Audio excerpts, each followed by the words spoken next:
میدونستید که با چند قلم مواد فوق‌العاده ساده به روش خونگی میشه حلوا مسقطی درست کرد که اگر قبلا امتحانش کرده باشید میدونید که چه عطر و طعم فوق‌العاده‌ای داره. سلام به خوشمزه پزای کانال، به آشپزخونه کیمیا خیلی خوش اومدین. بریم که با هم این حلوا مسقطی بی‌نظیر رو آماده کنیم.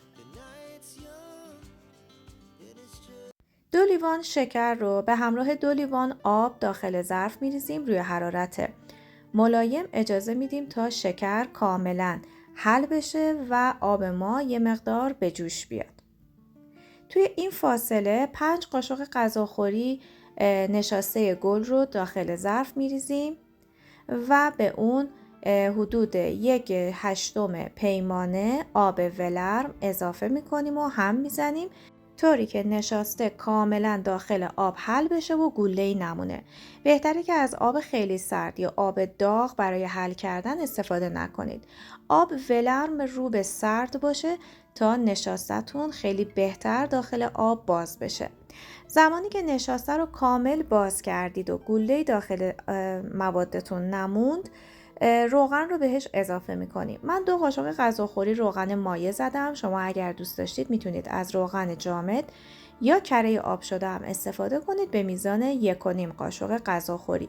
اما اونها چیزی که هست برای این دسر یه مقدار ماندگاری کمتری داره و با روغن مایع این حلوا مسقطی ماندگاری بیشتری داره. خب الان آب و شکر کاملا به جوش اومده، چند دقیقه جوشیده، یه مقدار غلیظ شده و من نصف پیمانه گلاب رو بهش اضافه میکنم و یه مقدار زعفرون به دلخواه بهش اضافه میکنم و میذارم کنار تا از داغی خیلی زیاد بیفته. مواد نشاسته ایمون رو میذارم روی حرارت. یه مقدار خیلی کم که گرم شد، موادی رو که شربتی رو که آماده کردیم به این نشاسته اضافه میکنیم. کم کم این کار رو انجام بدید و در طول اضافه کردن شربت بهتره که خیلی زود موادتون رو هم بزنید که نشاستتون گوله نشه، سفت نشه و خیلی راحت داخل این مایع باز بشه. حتما سعی کنید که موادتون همدمای همدیگه باشن. اینطوری یه حلوای شیشه‌ای تری دارید و حتی استفاده از روغن مایع هم باعث میشه که حلوای شما بهتر و شیشه‌ای و براق بشه. برای شربت این حلوا ببینید اصلا شربت نباید رقیق باشه یا غلیظ مثل شربت بار.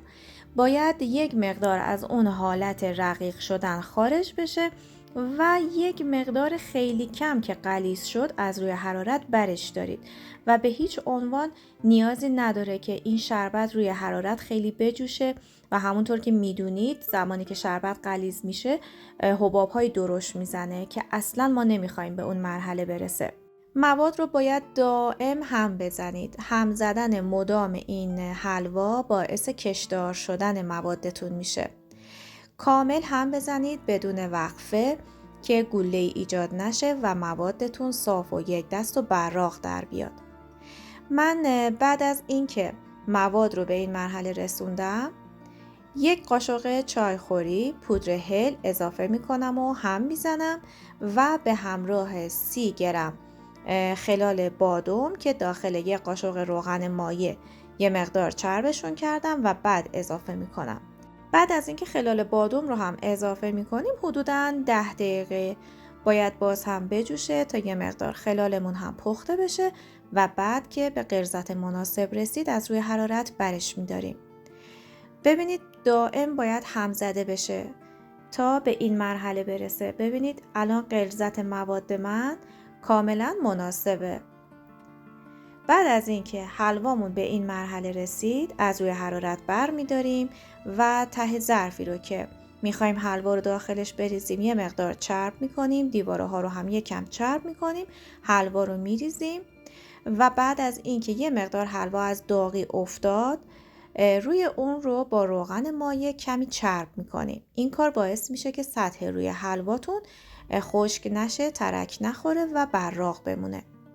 بعد از اینکه روغن مایع رو هم اضافه کردیم و روی سطحمون رو چرب کردیم اجازه بدید تا حلوا داخل محیط آشپزخونه کاملا سرد بشه و بعد به یخچال منتقلش کنید و 3-4 ساعت بذارید تا کاملا خودش رو بگیره و بعد برش بدید و آماده سرو هست. این حلوا مسقطی رو به شدت پیشنهاد میکنم که امتحان کنید. مطمئنم که عاشق عطر و طعم و مزه این حلوا میشید. از اینکه تا انتها با من همراه بودید سپاسگزارم. پیشنهاد میکنم که دیدن این ویدیو رو که اینجا لینکش رو با شما به اشتراک گذاشتم از دست ندید. مطمئنم که لذت میبرید ازش. تا آموزش بعدی، خدا نگهدار.